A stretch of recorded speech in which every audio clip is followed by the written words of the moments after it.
Opa guys, this is Chef G, and today I'm going to teach you guys how to make Skordalia. I've been getting a lot of posts asking to make it, so here you go. I'm about to make it. It's a traditional Greek spread that's been made from the Byzantine times. And also, I want to give a big shout out. One of our locations at Eon's Greek Food for Life is right at the epicenter, and the doctors, the nurses, the assistants, the janitors, the delivery guys that are bringing them food, I wish you guys the utmost respect. We've been donating tons of food for them, and we appreciate what they're doing, and I hope you guys appreciate them too. These are the ingredients you need to make Skordalia. Potatoes. You can also use bread for Skordalia. When I worked at some other higher-end restaurants like Avra in New York City, we also used to use bread because it's stabilized better. Potato, once it gets cold, it kind of hardens a little bit too much, but for home use, potato's the best. Here we go, guys. What's a Skordalia without garlic? You definitely need garlic. About 7 or 8 cloves. And I also like to use nuts. It helps emulsify the whole thing together. You could either use sliced blanched almonds, or here we have walnuts because that's all I had in the cupboards. And then you got to use red wine vinegar or champagne vinegar. There's a bunch of different recipes out there.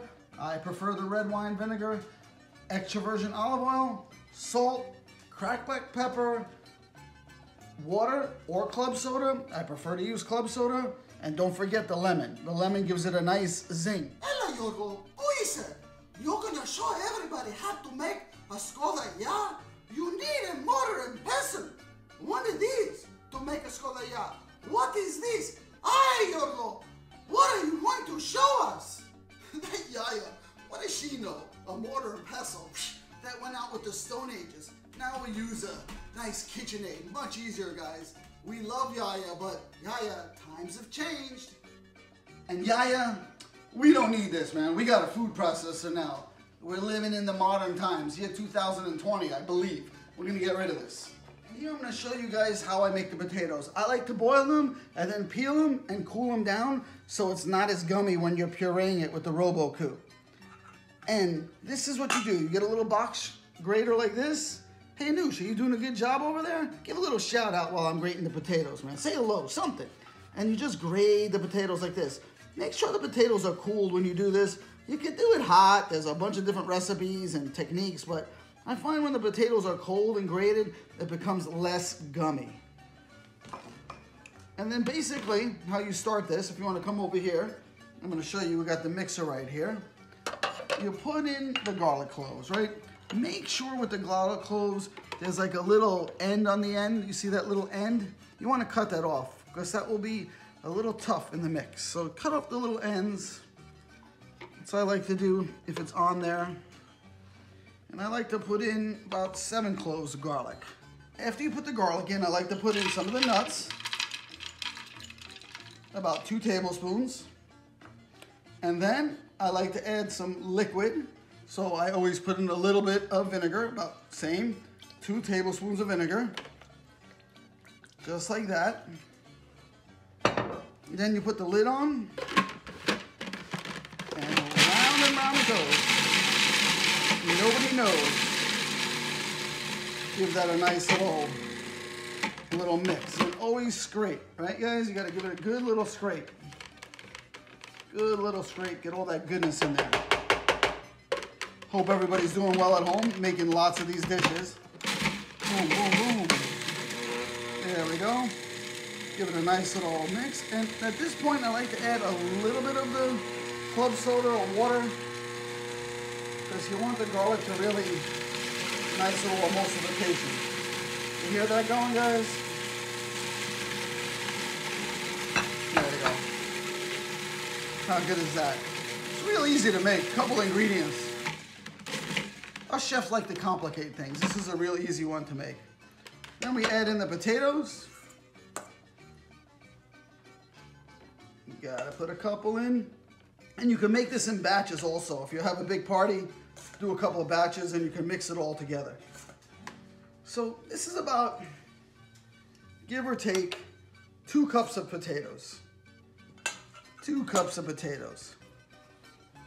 And at this point, again, I like to add a little bit water.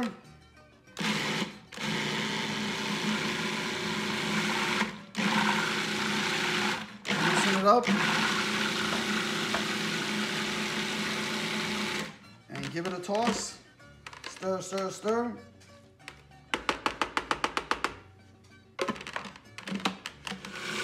And now you slowly start to add in the olive oil. Nice little drizzle.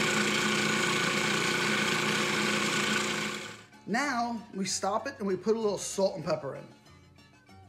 This is about a half a teaspoon of salt. And I like putting in a little fresh pepper. Not too much, the garlic is peppery already. And then again, we start adding a little bit more oil.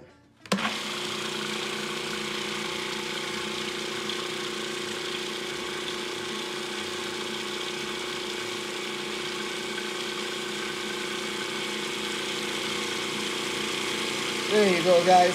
What's nice about the walnuts, it adds a nice little dark color to it, and with the almonds, it keeps it a little bit more whiter.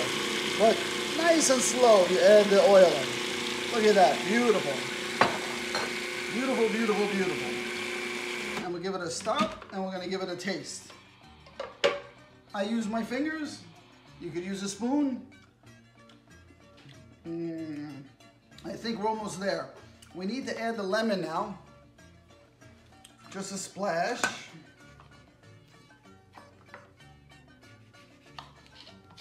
I like to cut off the tips of the lemon.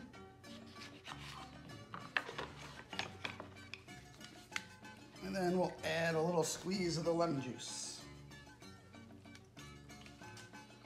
Probably about 2 tablespoons of lemon juice. And we'll give it another turn. And a little more oil.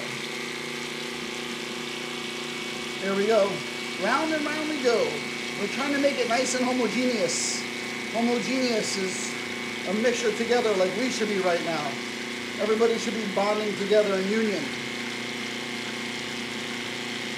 This is why we save some of the potatoes. For me, the way I do it at home is because right now it's at a good consistency, but I like it to be a little bit thicker and hold a little bit more oil. So I put in the rest of the potatoes right now. Just like that.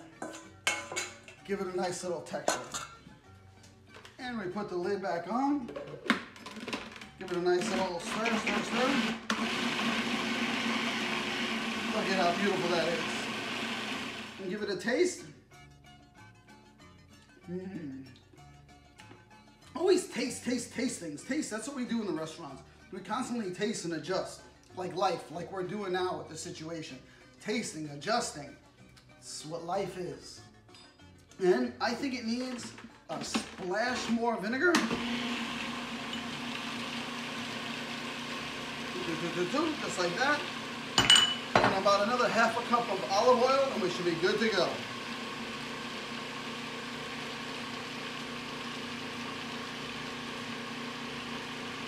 Look at that, round and round we go, nice and slow. I like to use this little pourer. And you see it emulsifying. Perfect. Beautiful. I think we got it, guys. And voila.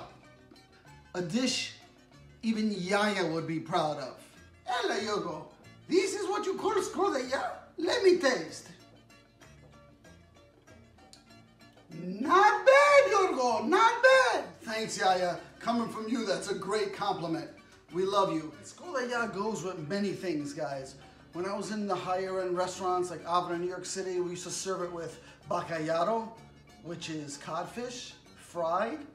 And one of the most popular dishes was patsadia Skordalia, which is beets and the garlic spread. And I'm gonna show you one of the plating methods that we used to do there. Take it down, girl. And then what I like to do is I take a nice little dollop of it, put it right on the plate like this, and give it a little schmear,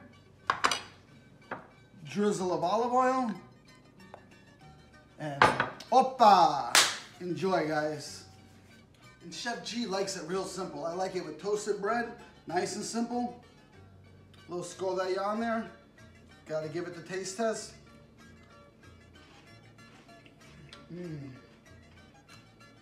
Yeah, you should be proud with this Skordalia.